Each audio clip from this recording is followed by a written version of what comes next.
Si Molino po pala. Rolly po, Rolly, Dibilya. Rolly. Dibilya po. Morelos po. Kanyaran.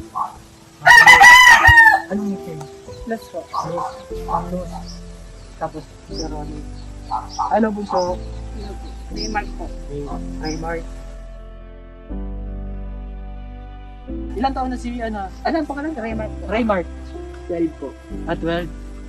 Simula nung unang-una si Kuya Mig. So yun nga, ako nga pala si Migs at ikaw ay si Remark. Raymart. Ilang taon na si Raymart? 12 po. 12. So layunin po natin tayo na is para maka-inspire po ng tao.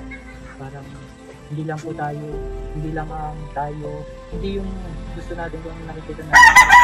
Hanggang dun lang tayo. Pag nakita tayo, gusto natin na parang bigyan natin ng kalakasan ng loob yung mga manonood natin. Diba? Ma-inspire natin yung mga taong manonood sa atin. Hindi dahil sa ganito yung kalagayan natin, diba? Sa sitwasyon natin, gusto natin na parang ibilang sa lipunan yung buhay ni Raymond. So ngayon po, naghahanap po kami ng mga tao na pwede natin bigyan ng kahit konting blessing po. For the meantime, gusto ko munang alamin yung mga sitwasyon. Okay lang ba? Ilan taon na si Raymond Gab na nag-aaral ka? Nag-aaral ka? Anong year mo? Anong 6 po? 6? Ano na tayo ngayon di ba? Wala na tayo sa school, mga na tayo. Mga module. Grade 6 ka na. Okay. Tapos ano hanap po yun po? Wala po. Pang-stretch lang po. Anong? Po, tambay po. Naglalaba, nagulinis po. Okay. Si tatay po? Ganyan din po siya. Stretch ka pag may libur po. Sa Naglilibur. construction po. Kailan nung siya nagsimula na, kailan ka nagsimula na maging medyo Sa Puluya. Maliit Pagkamaliit pa ng po. pag Yun nga nang nakakikita hilot pa. Hinilot mo, tagal kinaya pa nung nagpahilot naman nun yung lahat din yun. Pero hindi na dalahan ko.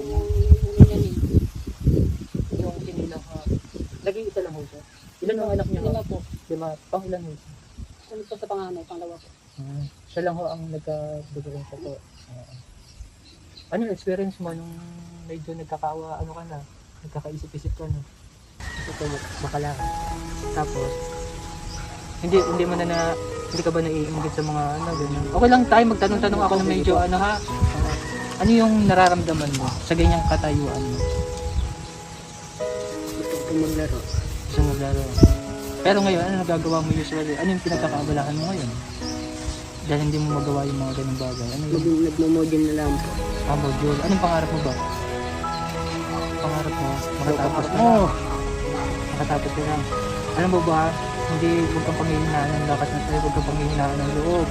Kahit ganyan yung sitwasyon, laban lang tayo. Mas nagkakaroon ng successful ang isang tao dahil may gusto siyang patunayan sa sarili niya at saka sa mga tao na kahit ganito ang sitwasyon, hindi na naman ito, madami din naman. Bigyan mo ng lakas ng loob mo sa sarili mo. Pakita mo sa mga tao na ikaw ay si Raymart na may panindigan dahil siyempre may pangarap ka sa buhay. Ano yung pangarap mo? Si Man, o malay mo, diba? In Jesus name, ang walang imposible, diba? Sa mga pangarap natin, matutupad yun, sa laban lamang. Ano yung mga needs niya na nakaranas ka ba na anuhin ng mga tao o malimit ka? Nakakarinig ka ng kuyukutsa ng tao? Naririnig niya rin tayo? Anong action niyo? Hindi para sa akin na lang yung parang sarili. Ito man nagkagayo. Selfish na nga sa akin. Ikaw bilang ikaw yung sinasabihan din na yung sasabi mo sa mga tao gano'n. Na-experience mo narinig mo sa sarili mo. Ano yung masasabi mo doon? Wala. Nagagalit po pag po kayo niluluto. Ano ginagawa mo? Wala po na, uwi na lang po sa pagbuo. Tama yun. Huwag mo silang papatulan. Unang-una, wala sila sa sitwasyon kung ano yung sitwasyon mo. Pangalawa, hindi sila nakakaranas kung ano yung kahirapan mo . Pangatlo, hindi ka nila kilala bilang ikaw. Hindi ka nila kilala kung ano yung nasa sa loob mo. Mabait kang tao. Alam mo sa sarili mo, mabait kang tao. Pero hayaan mo yung mga tao na nangungutya sa iyo. Bigyan kita ng lakas ng loob. Hayaan mo yung mga tao na nangungutya sa iyo. Hayaan mo yung mga tao na nagda-down sa iyo. Hayaan mo yung mga tao na ang tingin sa iyo ay ganyan ka. Dahil mabuti ang Diyos. Magaling ang Diyos. Walang imposible sa Diyos. Hindi mo alam ano yung sukli na ginagawa ng mga tao na yun sa iyo. Mas bibigyan ka at bibiyayaan ka ng Diyos kung ikaw ay mabuting tao. Dahil hindi ka pumapatol sa mga taong ganyan ang tingin sa iyo. Tama na, bunso. Lakasan mo lang yung loob mo. Gusto natin na ma-inspire natin yung mga tao. Hindi tayo parang, alam mo din yung kalagayan ko, bakit mo pa ako ginaganito? Parang pakita mo yung ganun eh. Iba-ibang isip ng tao eh. Pero hindi, wala kasi sila, wala sila sa puso. Wala silang puso ng, wala sila yung parang sa buhay nila yung Diyos. Ikaw ba, dadasal ka ba? So, tuloy mo lang, no?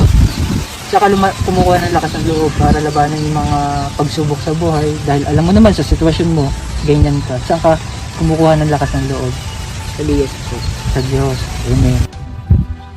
Huwag mo kakalimutan palagi.